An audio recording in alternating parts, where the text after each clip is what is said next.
네, 구독자 여러분 안녕하세요. 공인중개사 이승주TV의 사당동 공인중개사 이승주입니다. 제가 영상을 길게 찍었었는데 알고 보니 마이크를 오늘 안 해가지고 난감하네.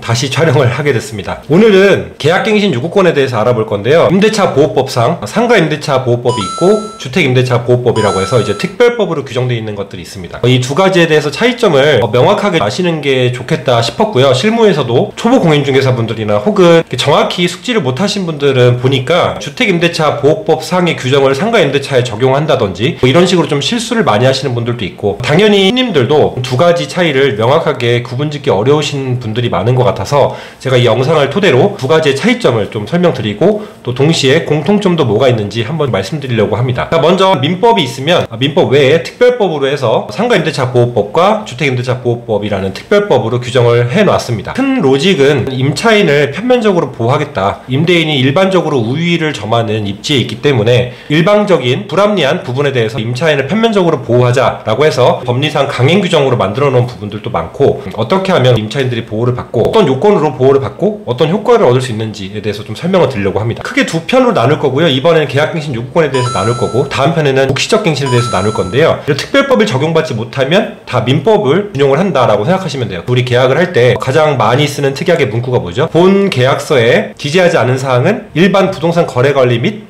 민법 규정에 따른다라고 많이 하잖아요. 그래서 그런 이유들이 바로 이런 것들입니다. 일단 오늘의 요지니까 계약갱신 요구권에 대해 설명을 드리면, 계약갱신 청구권이라고도 많이 하는데 법률상 용어는 계약갱신 요구권입니다. 요구권이 맞다라고 확실히 좀 인식을 하시면 좋을 것 같고, 청구권도 틀리지는 않지만 실무에서 통용을 많이 하지만 정식적인 용어로는 요구권을 쓴다라는 부분을 먼저 서두에 설명을 드리고요. 상가임대차 보호법과 주택임대차 보호법에 계약갱신 요구권을 할 수 있는 요건을 설명을 드릴게요. 먼저 첫 번째로는 임차인이 요구를 하여야 할 요건이 있습니다. 그러니까 임차인이 요구를 안 하고 임대인도 또한 말도 없으면 어떻게 돼요? 묵시적 갱신으로 빠지는 거예요. 그러니까 이거는 이제 명시적으로 계약갱신 요구를 요청하는 거기 때문에 묵시적이 아니죠. 참고로 한 가지 잠깐만 빠져서 설명을 드리면, 주택에서 이런 분들이 되게 질문을 많이 하시는데, 저 이미 4년 살았는데요, 계약갱신 요구를 하진 않았는데 묵시적으로 그냥 갱신이 됐는데 그럼 계약갱신 요구권을 4년 살았으니까 못 쓰는 건가요? 라고 질문하시는데, 몇 년 산 건 중요한 게 아니에요. 계약갱신 요구를 한 번 썼냐 안 썼냐가 중요한 겁니다. 그러니까 6년을 살았든 4년을 살았든 그냥 합의에 의해서 혹은 그냥 묵시적으로 갱신이 됐다면 계약갱신 요구를 한 사항이 아니라면 계약갱신 요구권 1회는 남아있다고 보시면 되고요. 자, 이제 그럼 다시 본론으로 들어가서, 자, 요건은 먼저 첫 번째 말씀드렸듯이 임차인이 요구를 하여야 할 것이잖아요. 그래서 여기서 차이점 하나는, 상가 임대차는 이제 6개월에서 1개월 전까지 임차인이 요구를 해야 됩니다. 그리고 주택은 6개월에서 2개월 전까지. 그래서 우리 2개월로 알고 계신데 이걸 상가에 적용하셔서 2개월 전까지 말해야 된다라고 말씀하시는 분들이 많아서 이 부분도 한 가지 좀 짚고 넘어갑니다. 기간이 상가는 1개월 전까지, 그리고 주택은 2개월 전까지다 라고 생각을 하시면 되고요. 그 다음에 두 번째 공통 요건은 임대인이 거절 사유가 없어야 됩니다. 자, 무슨 말이냐면, 계약갱신의 거절 사유에 대해서 나열을 한 항목이 있어요, 임대차 보호법에. 근데 가장 기본적으로 통용되는 부분을 말씀드리면, 먼저 첫 번째, 상가든 주택이든 임차인이 연체한 사실이 없어야 되는데, 이 연체에 대해서 좀 설명을 드릴게요. 상가는 3기 이상을 연체한 사실이 없어야 되고, 주택은 2기 이상 연체한 사실이 없어야 되는데, 이게 차이점인데요. 기가 문제인데, 1기를 뭐라고 통용을 하냐면, 월세면 1기면 한 달이고요, 연세면 1기면 1년이에요. 근데 제주도나 이런 곳들은 이제 연세로 한다고 많이 알고 있는데, 일반적으로 우리는 월세를 하니까 월세를 기준으로 설명드리고요. 1기를 밀렸다라고 하면 한 달치가 밀린 거예요. 근데 연속해서 밀릴 필요가 없고, 합쳐서 주택은 2기, 그러니까 이번 달에 보름 밀렸다가 한 3개월 후에 한 달을 밀렸어요. 그럼 합쳐서 얼마예요? 한 달 반이 밀린 거죠. 그럼 1.5기가 밀렸다, 이렇게 생각하시면 되고요. 상가는 그래서 3기인데 3기에 달하는 차임을 연체한 사실이 있는 경우라고 표현을 해요. 사실이 있는 경우라고 하면 연속할 필요가 없다, 그리고 진짜 연체한 사실 그 자체가 있는 것만으로도 해지 사유가 된다, 그리고 계약갱신도 거절 사유가 된다 라고 생각하시면 되고요. 연속할 필요가 없고 상가는 3기, 주택은 2기다, 이 차이를 먼저 좀 숙지를 하시면 됩니다.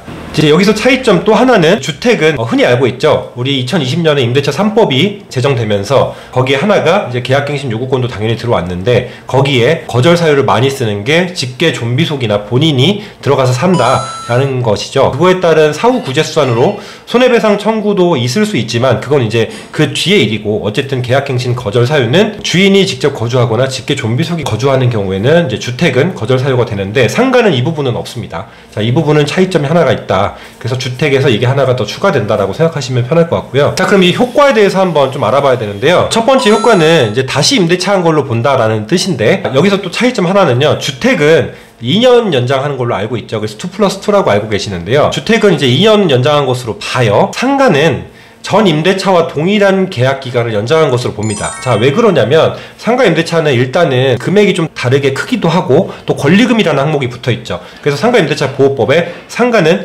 권리금 회수 기회를 보호해야 될 그런 의무가 있어요, 임대인이. 그리고 임차인도 그럴 권리가 있거든요. 그렇기 때문에 명시적으로 규정을 해놓기 때문에 만약에 계약 기간을 5년으로 하는 경우도 있고, 상가는 특히 주택이랑 다르게 뭐 3년, 5년, 10년 이렇게 하는 분들도 있잖아요. 그래서 계약 기간에 따라서 전 임대차랑 동일하게 갱신된 것으로 본다라고 표현이 되어 있고요. 그래서 이 부분은 차이가 있습니다. 그 다음에 이제 상가에서 특이점이 하나 있는데요. 주택은 먼저 금액이 제한이 없어요. 무슨 말이냐면 계약갱신 요구를 하는데 내가 전세 10억에 살고 있든 5억에 살고 있든 3억, 1억 상관없이 그냥 계약갱신 요구를 한번 할 수 있죠. 그리고 이제 5% 규정이라고 해서 전월세 상한제라고 임대차 3법 중에 하나가 있죠. 5%만 올릴 수 있다. 상가는 이제 두 가지로 쪼개서 나눠져요. 그러니까 일반적으로 환산보증금이라고 하는 이 금액 내에 포함된 임차인은 일반 상가임대차 보호법을 적용을 받아서 5% 인상 규정에 들어가는데, 이 5% 규정을 적용받지 않고, 그러니까 상가임대차 보호법을 적용받지 못하는 금액이 있어요. 자, 서울 기준으로만 먼저 말씀을 드리면 9억 원을 초과했다. 환산보증금이 9억 원을 초과했다면 5% 규정이 없기 때문에 매년 혹은 때에 따라 최소 1년 단위로 금액에 따라서 9억 원을 초과하면 이 규정을 적용받지 않기 때문에 5%를 넘게 적용을 할 수 있다는 얘기입니다.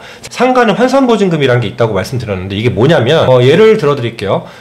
보증금이 1억이에요, 상가가. 그리고 월세가 900입니다. 자, 그렇게 되면 계산법이 월세 곱하기 100 플러스 보증금이거든요. 그럼 월세 곱하기 100 하면 어떻게 되죠? 900 곱하기 100 하면 9억이죠. 거기다가 1억 보증금을 더하면 어떻게 될까요? 10억입니다. 그래서 환산보증금 상에 서울은 9억을 초과하기 때문에 이 금액대에 임대차 계약을 맺고 계신 상가 임차인분들은 이제 9억을 초과했기 때문에 서울 기준으로 5% 규정에 적용을 못 받는 거예요. 조세, 공과금, 주변 시세에 따라서 임대인이 5%를 넘게 올릴 수 있다는 얘기입니다. 자, 그리고 참고적으로 또 알아두셔야 될 부분은 5% 규정이 많이들 알고 계신 게 계약이 갱신될 때마다 5%를 올릴 수 있다고 생각하시는데 아니고요. 기본적으로 임대인의 권리가 하나 있는데 계약 기간에 상관없이 1년마다 5%씩 올릴 수는 있어요. 근데 임차인의 동의가 필요하니까 보통은 대부분 모르시기도 하고 그냥 계약이 연장될 때마다 5%를 인상하는 거죠. 추가적으로 좀 설명을 드렸고요. 그래서 상가임대차 보호법 상에는 환산보증금이라는 단어를 쓴다. 그 이유가 뭐냐면 월세 곱하기 100 플러스 보증금을 하기 때문이다 라고 설명을 드립니다. 근데 주택은 왜 월세 살아야 된다, 뭐 전세 사기 피해야 된다라고 할 때 왜 환산이란 단어를 안 쓰냐면 뭐 예를 들면 1억에 똑같이 900에 산다라고 쳤을 때 주택은 적용을 할 때 1억만 가지고 봐요. 월세를 안 봐요. 그러니까 우선 변제권이든 최우선 변제권이든 마찬가지로 상가임대차 보호법은 환산보증금을 적용하기 때문에 월세 곱하기 100을 한다라는 사실을 꼭 알아두시고, 상가임대차 보호법상 9억 원을 초과하는 임차인 서울 기준으로 왜 적용을 못 받냐면 제 생각에는 법리의 근간까지는 제가 파악을 못했지만 뭐 비슷한 논리인 것 같은데 주택임대차 보호법상 법인은 주인법 보호를 못 받는다라고 하는 이유가 뭘까요? 근데 예외로 중소기업은 보호를 받는 이유는 뭘까요? 중소기업 기본법 제2조에 따라서 중소기업에 해당되는 법인은 주택임대차 보호법을 적용을 받잖아요. 그 이유들을 제가 생각해보면 법인 자체가 어쨌든 임대인과 대등한 위치고 절대 불리한 위치에 있다고 보지 않고 사회적 약자라고 간주하지 않기 때문에 이걸 적용하지 않는다라고 생각이 들었어요. 저는 중소기업은 말 그대로 중소기업이니까 사회에서 좀 보호를 해줘야 된다라고 생각이 들어서 보호를 해주지 않을까. 그 예외 규정으로 똑같은 논리로 상가 임차인들도 월세를 800, 900 보증금 매덕 이렇게 넣으실 수 있는 분들의 자력이라면 모든 임차인을 다 편면적으로 임대인에게 불리하게 이런 강행 규정을 적용시킬 필요는 없다라는 생각인 것 같아요. 제가 볼 때는 임대차 보호법 상의 취지 자체가 힘이 약한 임차인들을 보호하기 위한 법이기 때문에 일정 금액을 초과하는 경우에는 보호의 대상이 되지 않고 대등하게 견주어도 된다라는 생각이 아닐까라고 제가 혼자 추측을 해봅니다. 이야기가 빠졌는데 계약갱신 요구권의 금액 인상은 5% 규정은 상가임대차 보호법 상에는 환산보증금을 초과하면 되지 않는다. 5% 넘게 올릴 수 있다는 부분 좀 참고하시고, 갱신 기간은 주택은 2년, 상가는 전 임대차와 동일하게,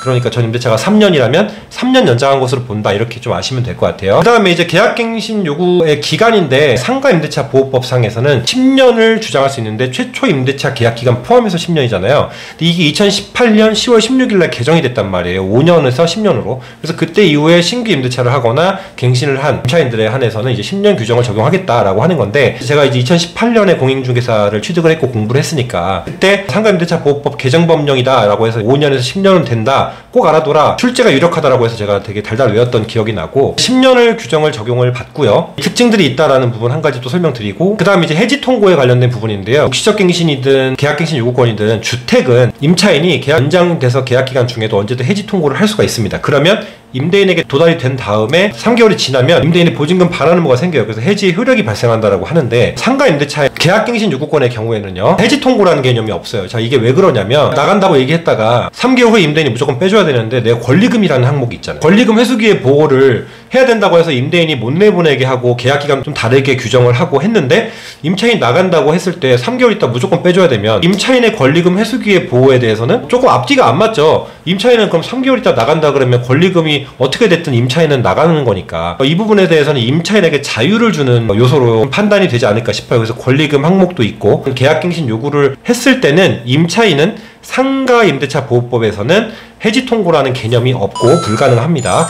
물론 반대로 주택이든 상가든 계약갱신 요구를 해서 갱신이 되면 임대인은 임차인의 의무 위반이 있죠. 많이 하는 게 아까 요건에서 임대인의 거절 사유가 없어야 되는데 그 거절 사유 중에 하나가 가장 대표적으로 차임을 연체한다. 그리고 또 하나는 임차인이 무단으로 전대차를 하거나 임차권을 양도한다. 이런 의무를 위반할 경우에는 계약 갱신을 거절할 수도 있겠지만 뿐만 아니라 그런 경우를 제외하고서는 임대인이 계약 해지 통고를 할 수가 없다는 점이 있고요. 그래서 이것도 편면적 강행 규정에 준용을 받고요. 권리금 회수기의 보호도 임차인이 아까처럼 의무를 위반한 경우에는 임대인이 보호를 해줄 필요가 없습니다. 자, 차임을 밀리는 행위 자체는 기본적으로 의무를 위반한 것이기 때문에 의무를 위반했는데도 임대인이 이걸 지켜야 된다. 이거는 정말 어긋나다. 너무 불공평하다라고 해서 그 부분은 보호를 해주지 못합니다. 그러니까 월세에 밀리거나 무단으로 전대차하거나 그런 부분을 하시면 안 된다는 얘기고요. 그 다음에 갱신 횟수는 주택은 한 번, 상가는 횟수가 아니라 기간으로 10년. 그러니까 2년씩 계약하시는 분들은 총 5회까지 주장할 수가 있겠고 상가의 경우 10년까지 주장할 수 있다. 라고 아시면 되고요. 그 다음 이제 편면적 강행 규정이라고 하는데 공통점인데요. 묵시적 갱신이든 계약갱신 요구권이든 모두 다 편면적으로 그러니까 한쪽으로 유리하게끔 만들어 놓은 임의 규정이 아니라 강행 규정이라는 거예요. 그러니까 한마디로 임대인이 어떤 특약을 통해서 임차인과 협의를 했어요.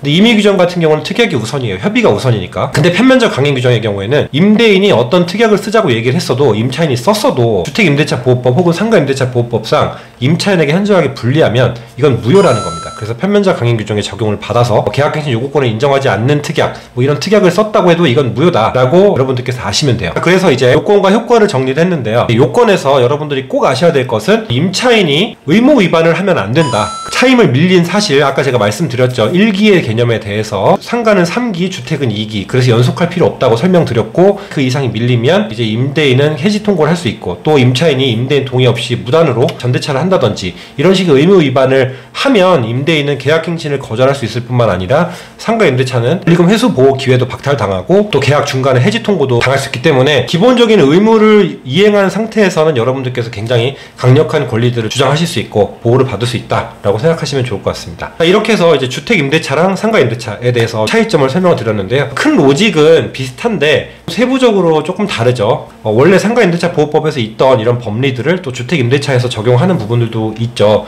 그래서 계약갱신 요구라든지 이런 부분들을 여러분들께서 차이점을 한번 잘 이해를 해두시면은 추후에 계약할 때 많은 도움을 얻으실 수 있지 않을까 생각합니다. 자, 오늘 영상도 도움되셨길 바라고요. 다음 영상에서 또 만나도록 하겠습니다. 시청해주셔서 감사합니다. 다음에 만나요.